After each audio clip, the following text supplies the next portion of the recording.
Assalamualaikum warahmatullahi wabarakatuh. Kepada yang terhormat Bapak Sudirman SPD MSI selaku Kepala Sekolah SMK Negeri 1 Pagelaran. Yang terhormat Ibu Yanti Pujawanti selaku Ketua Pelaksana Praktek Kerja Industri tahun 2021.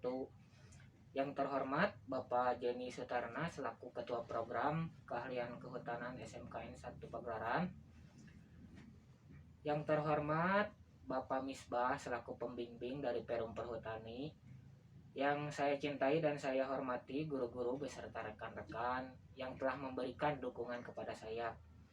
Perkenalkan, nama saya Rian Aryansyah Muhtar dari kelas 11 TPH 1 yang bertempat PKL di Sekolah SMK Negeri 1 Pagelaran. Di sini saya akan mempresentasikan hasil praktek kerja industri yang berjudul pembibitan tanaman sengon atau Paraserianthes falcataria. Bibit adalah tumbuhan mudah hasil pengembangbiakan secara generatif atau secara vegetatif. Pengembangbiakan secara generatif adalah pengembangbiakan dengan menggunakan biji, sedangkan pengembangbiakan secara vegetatif adalah pengembangbiakan dengan menggunakan bagian vegetatif dari tanaman. Kegiatan pembibitan bertujuan untuk mengadakan atau memproduksi bibit unggul dalam jumlah yang cukup dan tepat waktu. Bibit yang bermutu akan dihasilkan apabila benih yang digunakan untuk membuat bibit berasal dari benih unggul, serta penanganan bibit dilakukan dengan tepat dan benar. Sengon yang mempunyai nama latin Paraserianthes falcataria merupakan jenis tanaman yang dikembangkan dalam pembangunan hutan tanaman industri maupun hutan rakyat Indonesia. Jenis ini merupakan jenis tanaman cepat tumbuh yang paling banyak dibudidayakan oleh masyarakat Indonesia, khususnya di Jawa. Sengon mulai banyak dikembangkan sebagai hutan rakyat karena dapat tumbuh pada sebaran kondisi iklim yang luas serta tidak memerlukan persyaratan tumbuh yang tinggi. Untuk kegiatan persiapan lapangan untuk areal pembibitan meliputi kegiatan sebagai berikut. 1. Perlakuan pendahuluan. 2. Penaburan benih. 3. Pengadaan media sapi. 4. Pengisian media ke dalam polybag. 5. Penyapihan bibit. 6. Pemeliharaan bibit. 7. Seleksi bibit. Dan yang ke-8 pengerasan bibit. Untuk perlakuan pendahuluan, yang pertama, rendam biji selama 12 jam dengan air panas pada suhu 50-70 derajat Celcius. Yang kedua, fungsinya untuk memecah massa dormansi benih. 3. Bilas dengan air bersih sampai benar-benar bersih. Yang keempat, tiriskan biji dan tutup dengan kain basah selama 24 jam. Biji yang sudah berkecambah harus langsung dipindahkan ke polybag dengan cara tunas akar di bawah.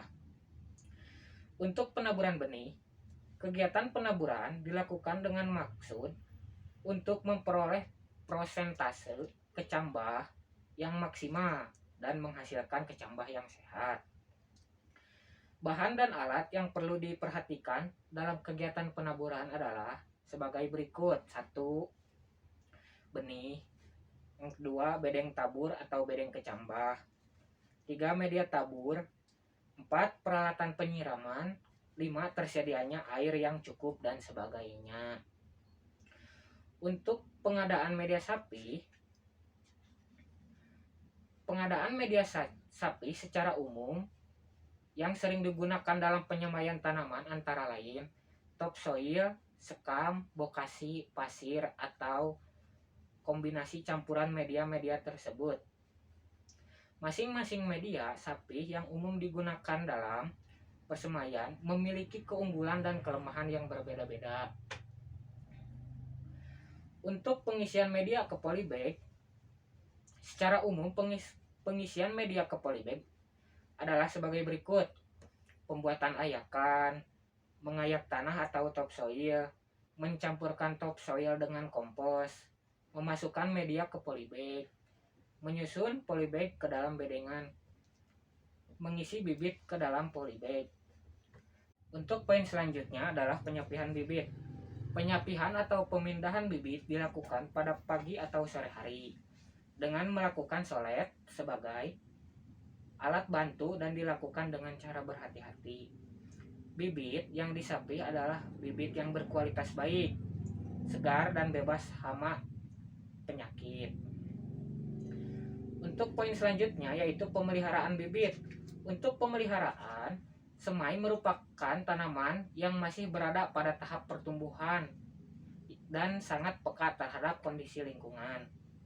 Oleh karena itu, pemeliharaan yang baik guna menghasilkan bibit yang berkualitas.